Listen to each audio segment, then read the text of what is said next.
အားလုံးပဲမင်္ဂလာပါဒီဗီဒီယိုမှာတော့ဒီခလုတ်ကလေးဒီရေနွေးအိုးကခလုတ်ကလေးကောင်းလားမကောင်းလားဘယ်လိုစစ်ဆေးရမလဲဆိုတာကိုဒီဗီဒီယိုမှာပြောပြပေးမှာဖြစ်ပါတယ်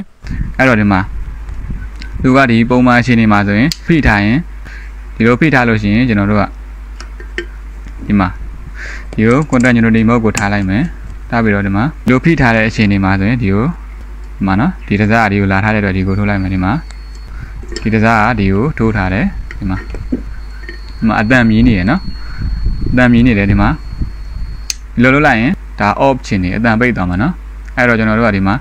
ဒီကောင်ကို dryer နဲ့မှုတ်ကြည့်မယ် dryer နဲ့မှုတ်ရင်ဒီကောင်ကဒီမှာဒီရှင်းနေဒီတိုင်းထားပြီးတော့ dryer နဲ့မှုတ်မယ်ဟုတ်ပြီနော်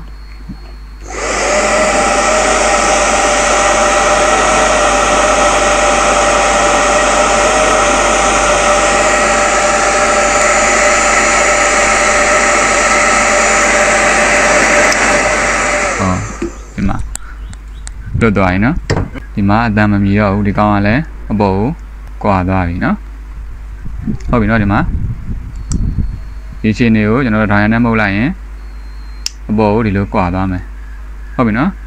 ကျွန်တော်မိတ်ဆွေတွေအနေနဲ့ဒီဗီဒီယိုကိုကြည့်ပြီးဘုသူတတစုံတရာရရှိတယ်လို့ခံစားရတယ်ဆိုလို့ရှိရင်ဒီဗီဒီယိုရဲ့ comment မှာတစ်ခုခုမှန်ပေးသွားခဲ့စေချင်ပါတယ်ခင်ဗျာဒီဗီဒီယိုလေးကတော့ဒီလောက်ပါပဲအားလုံးကိုကျေးဇူးတင်ပါတယ်ခင်ဗျာ